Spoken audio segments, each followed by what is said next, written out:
Welcome to intellectuals Avenue.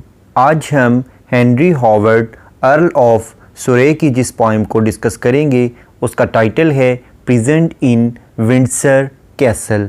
ये poem total 54 lines पर consisted है, जिसमें पोइट कहता है सो क्रूअल, कितनी जालिम प्रिजन जेल है, how could be tied. Be tied का मतलब है वाक़े होना, यानी ये जो विंडसर कैसल की जेल है ये हम पर किस कदर जालिम साबित हुई है, हमारे लिए ये कितनी जालिम वाक़े हुई है। अलास यानी अफसोस, एज़ प्राउड विंडसर यानी विंडसर का जो किला था ये हमारे लिए बहुत ही फ़ख्र वाली जगह था, हम इस पर बहुत ही गुरूर और फ़ख्र किया करते थे। Where I in lust and joy, जहाँ मैं खुशी और मसरत के आलम में, विद अ किंग्स सन, एक बादशाह के बेटे यानी एक प्रिंस के साथ, एक शहज़ादे के साथ, माई चाइल्डिश ईयर्स, अपने बचपन के सालों को डिड पास, गुजारा करता था।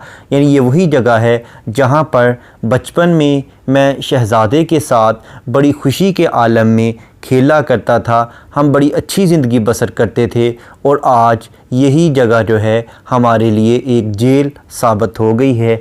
इस पर मैं अफसोस का इजहार करता हूँ। In greater feast than Priam's sons of Troy, और ट्रॉय का जो बादशाह था उसका नाम प्राइम था, और उसके बेटों ने जो ज़ियाफ़तें उड़ाई थीं वो जिस तरह के खाने खाया करते थे हम उनसे ज़्यादा बेहतर खाने खाया करते थे। हमारी खातर तवाज़ो प्राइम के बेटों से भी ज़्यादा अच्छी हुआ करती थी। Where each sweet place returns a tasteful sour, लेकिन अब हम चूँकि जेल में आ गए हैं इसलिए यहाँ पर हर मीठी चीज़ का जायका तुर्श महसूस होता है। द लार्ज ग्रीन कोर्ट्स, यहाँ पर बड़े बड़े सरसब्ज़ो शादाब दरबार हुआ करते थे। Where we were wont to hove, जहाँ पर हम अक्सर घूमते फिरते थे। With eyes cast up unto the maiden's tower, और जब ऊपर बड़े बड़े सतूनों की तरफ देखते तो वहाँ पर खूबसूरत दोशीज़ाओं पर हमारी आँखें टिक जाया करती थीं। एंड ईज़ी साइज़, और फिर हम ठंडी आहें भरा करते थे। Such as folk draw in love, जैसा कि अक्सर लोग मोहब्बत में ठंडी आहें भरा करते हैं, इसी तरह से ही हम खूबसूरत दोशीज़ाओं को देखकर ठंडी आहें भरा करते थे। यानी यहाँ पर वो अपने मौजूदा हालात को भी बता रहा है और इसके साथ साथ अपनी नॉस्टैल्जिक फीलिंग्स जो कि उसकी चाइल्डहुड मेमोरीज से रिलेटेड हैं उनका भी जिक्र करता जा रहा है। द स्टेटली सैलीज़, और अजीम शान किस्म के बड़े बड़े दालान, बड़े बड़े कमरे। द लेडीज़ ब्राइट ऑफ ह्यू, और ख़ूबसूरत रंगों वाले लिबास पहने हुए खुशनुमा ख़वातीन। द डांसेस शॉर्ट, और मुख्तसर से वो रक़्स करती थीं। Long tales of great delight, और बहुत ज़्यादा खुशी की लंबी लंबी दास्तानें हुआ करती थीं, लंबी लंबी कहानियाँ हुआ करती थीं। With words and looks the tigers could but रू, वो कहानियाँ ऐसे अल्फाज पर मुश्तमिल होती थीं और ऐसी निगाहों पर मुश्तमिल होती थीं कि शेर भी इनको देखकर सिर्फ़ हसरत ही कर सकते थे। Where each of us did plead the other's right, वहाँ हम सब एक दूसरे के हक़ के लिए वकालत किया करते थे, एक दूसरे का हक़ हासिल करने के लिए कोशिश किया करते थे, उसकी साइड लिया करते थे। The palm play where despoiled for the game, palm का वो खेल जिसे खेलने के लिए हम इधर उधर घूमते फिरते थे। With dazed eyes oft we by gleams of love, और अक्सर व बेशतर हम अपनी चुंधियाई हुई आँखों के साथ मोहब्बत की चमक दमक लिए हुए have missed the ball and got sight of our dame, अपनी गेंद को भूल कर अपनी बिलव्ड यानी अपनी महबूबा के नज़ारे में खो जाया करते थे। यानी जब अक्सर हम पाम का खेल खेल रहे होते थे तो जब हमारी गेंद गुम हो जाया करती, हम उसे लेने के लिए जाते और रास्ते में हमारी नज़र अपनी बिलव्ड पर पड़ जाती, अपनी महबूबा पर पड़ जाती, तो हम उस गेंद को फरामोश कर देते, अपनी गेम को भूल जाते और अपनी चुंधियाई हुई आँखों के साथ मुकम्मल तवज्जो अपनी महबूबा की तरफ कर लिया करते थे। टू बेट हर आइज़, उसके साथ आंखें चार करने के लिए, which kept the leads above, जो कि खिड़की के दरीचों को, खिड़की के पर्दों को, खिड़की की सिलों को ऊपर करके हमें देख रही होती थी। द ग्रेवल्ड ग्राउंड, और पुख्ता ज़मीन, with sleeves ties on the helm, और हम पुख्ता मैदानों पर अपने स्लीव्स यानी अपनी आस्तीनें अपनी मजबूत लोहे की बनी हुई टोपियों से बांध लिया करते। ऑन फॉर्मिंग हॉर्स, और ऐसे घोड़ों पर सवार होते जिनके मुंह से झाग निकल रही होती थी। विद स्वॉर्ड्स, तलवारों के साथ। एंड फ्रेंडली हार्ट्स, और दोस्ताना दिलों के साथ, यानी पुरखलूस जज्बात के साथ हम घोड़ों पर सवार हुआ करते थे। विद चीयर, खुशी के आलम में।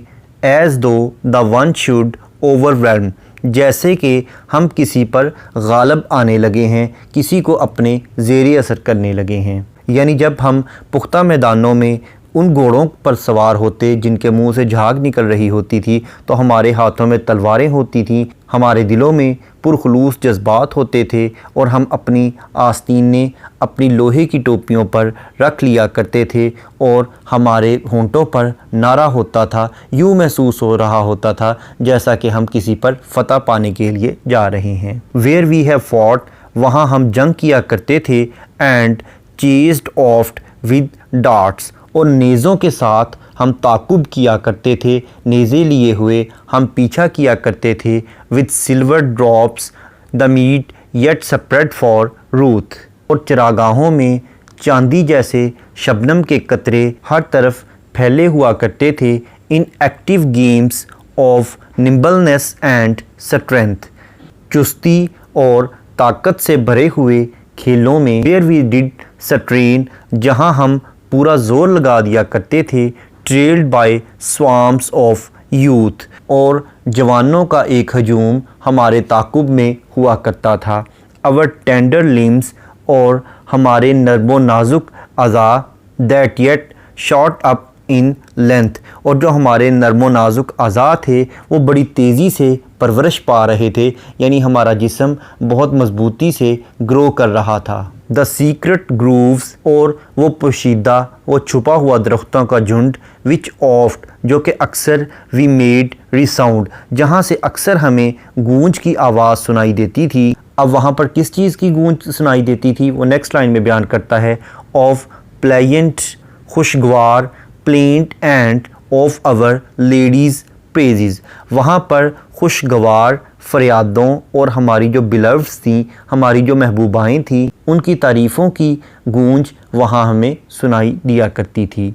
रिकॉर्डिंग ऑफ्ट, अक्सर व बेशतर हम उसे जहन नशीन कर लेते थे, अपने जहन में महफूज कर लिया करते थे। What grace each one had found, जो कुछ भी किसी को हासिल होता, यानी जिस किसी को भी अपनी महबूबा की आवाज़ सुनाई देती वो अपने जहन में उसे हमेशा के लिए महफूज कर लिया करता था। व्हाट होप ऑफ स्पीड, और हमें मज़ीद तेज़ी की किस हद तक उम्मीद हुआ करती थी, हम बड़ी तेज़ी से कामयाबी की उम्मीद लिए हुए थे। What dread of long delays, और हमें लंबे इंतज़ार में बहुत वहशत हुआ करती थी, यानी हमारी कोशिश होती थी कि जल्द अज जल्द हम अपनी मंजिल को पा लें, यानी अपनी महबूबा को जल्द अज जल्द हासिल कर लें। द वाइल्ड फॉरेस्ट, और वहशियाना जंगल। The cloth hold with green, जिन्होंने सब्ज़ रंग का लिबास पहना होता था। विद रीन्स अवेल्ड, रीन का मतलब है लगाम और अवेल्ड का मतलब है ढीली ढाली। स्विफ्टी ब्रीथ्ड हॉर्स, और तेज़ी से सांस लेते हुए घोड़े, यानी ढीली लगामों और तेज़ी से सांस लेते हुए घोड़ों पर हम सवार होते थे और उन वीरान जंगलों में निकल जाया करते थे जिन जंगलात ने सब्ज़ रंग का लिबास पहना होता था। विद क्राई ऑफ हाउंड्स, और हमें शिकारी कुत्तों की चीखों की आवाज़ सुनाई देती। एंड मैरी ब्लास्ट्स बिटवीन, और खुशियों भरे हंगामों के अंदर, where we did chase the fearful hart a force, हम वहाँ खौफज़दा हिरन का शिकार अपने शिकारी कुत्तों के साथ किया करते थे। यानी हमारे साथ शिकारी कुत्ते होते थे, उन्होंने एक हंगामा बपा किया होता था, उनकी चीखों पुकार में ही हम हिरनों का शिकार किया करते थे, उन्हीं का ताक़ुब किया करते थे। The wide walls ईक that harboured us each night, और ये वीरान दीवारें हमें रातों में पनाह दिया करती थीं। Wherewith alas revive within my breast, अफसोस मैं अपने सीने में यानी अपने दिल में उन तमाम यादों को ताज़ा कर रहा हूँ। द स्वीट अकॉर्ड, वो दिलकश किस्म की हम आहंगी, सच स्लीप्स एज येट डिलाइट, और वो लुत्फ़ अंदोज़ नींदें, द प्लेजेंट ड्रीम्स, खुशगवार ख्वाब, the quite bed of rest, और पुरस्कून किस्म के खामोश बिस्तर, the secret thoughts imparted with such trust, और भरोसे और एतमाद की झलक लिए हुए वो राज भरे ख्यालात, द वांटन टॉक्स, और वो शौक़ और चंचल किस्म की बातें, the diverse change of play, और गोता जनों का खेल को तब्दील कर देना, द फ्रेंडशिप स्वॉर्न, और दोस्ती के अहदो पैमान, दोस्ती के वादे, each promise kept so just, हर वादा ईमानदारी से हमने पूरा करने की कोशिश की। Where with we passed the winter nights away, और इस तरह हम सर्दियों की रातें गुजारा करते थे। यानी सर्दियों की रातों में हम दोस्ती के अहदो पैमान करते, उनको पूरा करते, शौक़ और चंचल किस्म की बातें किया करते थे, और हमारे ख़यालात में भरोसे की झलक होती थी। हम खुशगवार ख्वाब देखते थे, हमारे बिस्तर भी आरामदेह थे, और हमारी नींदें भी बहुत ही पुरलुत्फ़ हुआ करती थीं। लेकिन अफसोस कि वो टाइम बहुत जल्द गुज़र चुका है जब हमें वीरान दीवारें भी पनाह दिया करती थीं। अब ये तमाम बातें हमारे सीनों में दफन होकर रह गई हैं, और हम उन्हें सिर्फ़ याद करके खुशी महसूस कर सकते हैं। एंड विद दिस थाट, और इस सोच के साथ, the blood forsake the face, हमारे चेहरे से खून गायब हो जाता है, यानी हमारे चेहरे का रंग फ़क हो जाता है। The tears bear in my cheeks of deadly hue, और मेरे ऐसे रुखसार या मेरे ऐसे गाल जिनका रंग फ़क हो चुका है, जिनमें किसी किस्म का खून बाकी नहीं रहा, जिसमें ज़िंदगी की रमक बाकी नहीं रही, उन पर आंसुओं की बारिश शुरू हो जाती है। यानी मेरी आँखें पुरनम हो जाती हैं, और मेरे आंसू मेरी गालों पर आ जाते हैं, वो गाल जिसमें अब ज़िंदगी की रमक बाकी नहीं रही। The which as soon as sobbing sighs alas, और बहुत जल्द ही मैं सिसकियाँ लेना शुरू कर देता हूँ और ठंडी आहें भरना शुरू कर देता हूँ, अफसोस। अपसेप्ट हैव दस आई माई प्लेंट रीन्यू, और मेरी तमाम सिसकियाँ और आहें तिशनगी का शिकार हो जाती हैं। फिर मैं दोबारा से फरियाद और आहो बका करना शुरू कर देता हूँ। ओ प्लेस ऑफ ब्लिस, ए खुशी और मुसर्रत की जगह, रीन्यूर ऑफ माई वोज़, तुम मेरे गमों को दोबारा से ताज़ा कर रहे हो। यानी वो जगह को मुखातब करते हुए कहता है, ए विंडसर के किले और ए जेल, तुम मेरे गमों को दोबारा से ताज़ा कर रहे हो, क्योंकि ये जगह तो बहुत ही खुशी वाली थी, जिसने बचपन में हमें बहुत सी खुशियाँ दी। Give me account where is my noble fere, मुझे बताओ कि मेरा वो अजीम साथी अब कहाँ है। whom in thy walls thou didst each night enclose, जिसे तुमने अपनी दीवारों में कैद कर लिया था। टू अदर लाइफ, जिसे दूसरे लोग भी प्यार करते थे, लेकिन उन सब से बढ़कर उसे मैं प्यार किया करता था। एको यानी गूंज, अलास अफसोस, दैट डथ माई सोरो रू, अफसोस कि मुझे जो गम है वो एक गूंज की मानिंद है, यानी मेरी गमो अंदोह की आवाज़ें दीवारों से टकराकर गूंज की शक्ल में मेरे तक वापस आ जाती हैं, इन्हें सुनने वाला अब कोई नहीं है। Returns thereto a hollow sound of plaint, और ये खोखली आवाज़ दोबारा दीवारों के साथ टकरा कर मुझ तक वापस पहुंच जाती है। दस आई अलोन, इस तरह से मैं तन्हा हूँ। वेयर ऑल माई फ्रीडम ग्रू, ये वो जगह है जहाँ पर मेरी आज़ादी की परवरिश हुई थी, लेकिन उसी जगह पर आज मैं एक कैदी बनकर बैठा हूँ। इन प्रिजन, जेल में, पाइन, मैं गम से घुटता चला जा रहा हूँ। विद बॉन्डेज, और इस ग़ुलामी की वजह से। एंड रिस्ट्रेन, और इस बंदिश के आलम में। And with remembrance of the greater grief, और इस बहुत अजीम तकलीफ़ की याद को लिए हुए मैं यहाँ पर बहुत ज़्यादा गम में घुल रहा हूँ और इस ग़ुलामी और बंदिश के आलम में बैठा हूँ। टू बैनिश द लेस, और मैं अपने दुखों को कम करने की कोशिश तो कर रहा हूँ। I find my chief relief, इसी से शायद मुझे कुछ हद तक सुकून मिल जाए। यानी मैं अपने आप को पुरसुकून करने के लिए, अपने गमों को थोड़ा कम करने के लिए, अपनी पुरानी यादों को ताज़ा करने की कोशिश कर रहा हूँ। इस पोइम का इंट्रोडक्शन, ग्लॉसरी, ट्रांसलेशन और एक्सप्लेनेशन को देखने के बाद अब हम आते हैं इस पोइम में यूज़ होने वाली लिटरेरी टर्म्स और फिगर ऑफ स्पीच की जानिब। सबसे पहले हम देखते हैं राइम स्कीम। इस पोइम में अल्टरनेट राइम स्कीम यूज़ की गई है, यानी ए बी की तर्ज पर राइम स्कीम है। यानी फर्स्ट और थर्ड लाइंस आपस में राइम्ड हैं, जबकि सेकंड और फोर्थ लाइंस आपस में राइम्ड हैं। जैसा कि फर्स्ट लाइन का लास्ट वर्ड है अलास, थर्ड लाइन का लास्ट वर्ड है पास, अलास पास। उसके बाद सेकंड लाइन का लास्ट वर्ड है जॉय और फोर्थ लाइन का लास्ट वर्ड है ट्रॉय, जॉय ट्रॉय।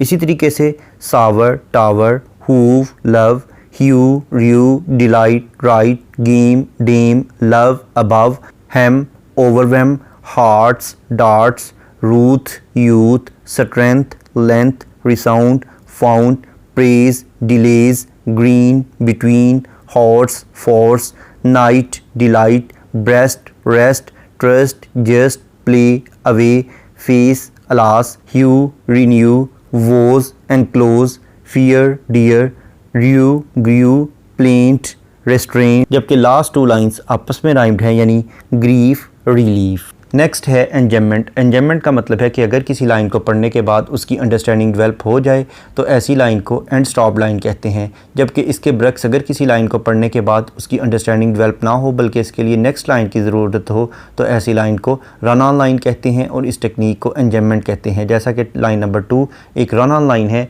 यानी इसमें एंजॉयमेंट की टेक्निक को यूज़ किया गया है। जैसा कि पार्ट कहता है as proud Windsor where I in lust and joy, यानी विंडसर एक फ़खरिया जगह थी जहाँ मैं खुशी और मसरत के आलम में। अब वो वहाँ क्या किया करता था, वो लाइन नंबर 3 में बयान करता है। विद अ किंग्स सन, यानी एक शहज़ादे के साथ माई चाइल्डिश ईयर्स डिड पास, मेरे दिन गुज़र रहे थे। नेक्स्ट है एलुयन। एलुयन का मतलब है रेफरेंस या हवाला। इस पोइम की फ़र्स्ट 4 लाइंस को अगर हम देखें तो इसमें विंडसर की जो जेल है और उस किले का ज़िक्र किया गया है। इसके अलावा इसमें प्राइम और ट्रॉय का एलुयन यूज़ किया गया है कि ट्रॉय के बादशाह का नाम प्राइम था। नेक्स्ट है सिमिली। सिमिली का मतलब है to compare two different things on the base of same traits, यानी एक जैसी सिफ़ात की बुनियाद पर दो मुख्तलिफ़ चीज़ों का मुआवजा करना। जैसा कि लाइन नंबर 8 में पोइट अपनी मोहब्बत को आम लोगों की मोहब्बत के साथ कंपेयर कर रहा है। नेक्स्ट है मेटाफर।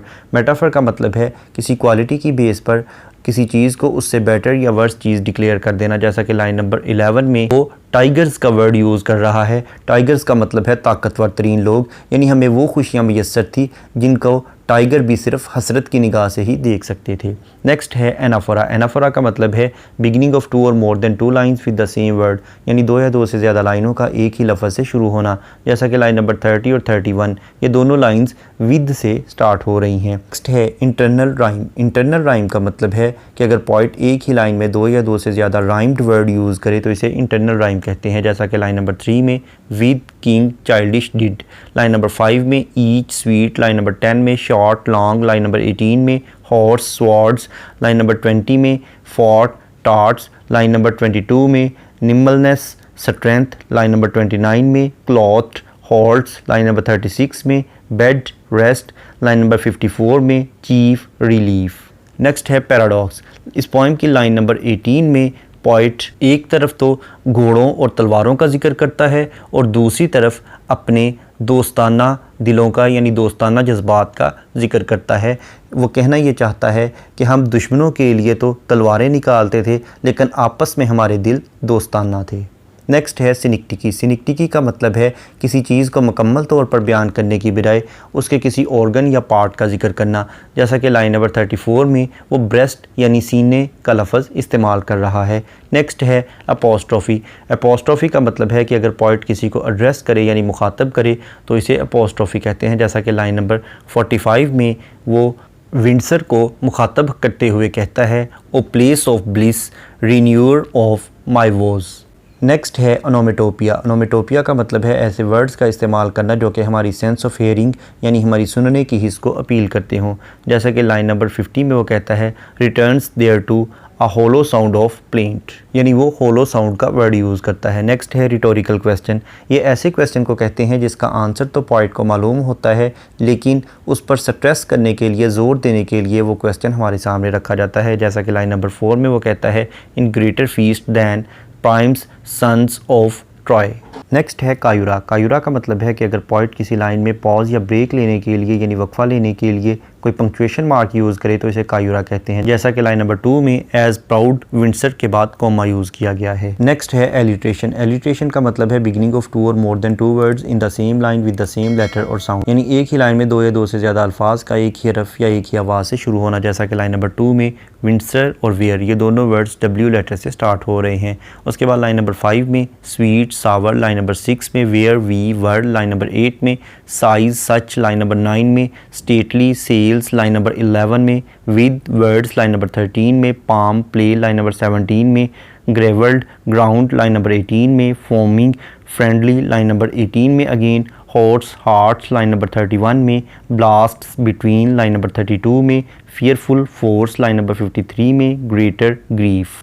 नेक्स्ट है कॉन्सोनेंट्स। कॉन्सोनेंट्स का मतलब है use of same consonant letter in the different words of the same line, यानी एक ही लाइन के मुख्तलिफ अल्फाज में एक ही कॉन्सोनेंट लेटर का इस्तेमाल करना, जैसा कि लाइन नंबर 4 में इन दैन इन दोनों वर्ड्स के एंड पर एन लेटर यूज़ हुआ है जो कि कॉन्सोनेंट लेटर है। उसके बाद लाइन नंबर 10 में short great delight, line number 15 में गॉड साइट, लाइन नंबर 35 में स्वीट डिलाइट, लाइन नंबर 36 में pliant quiet rest, line number 48 में अदर डियर, लाइन नंबर 54 में चीफ रिलीफ।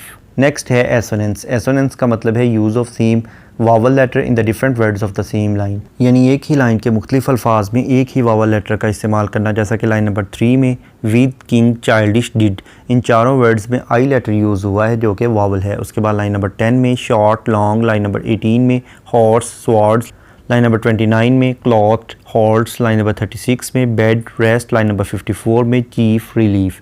इसके अलावा पोइट ने इमेजेस भी यूज़ किए हैं, जैसा कि cruel prison, kings Priam's sons of Troy, large green courts eyes, maidens' tower, gravelled ground, foaming horse, hounds cheeks. इसके अलावा अगर हम इस पोइम के थीम को देखें तो इसमें पोइट अपना नोस्टैल्जिया बयान करता है, यानी चाइल्डहुड मेमोरीज़ का जिक्र करता है। इसके अलावा जवानी में अपनी मोहब्बत का जिक्र करता है और अपनी मौजूदा हालत यानी कैद की हालत पर अफसोस का इजहार करता है।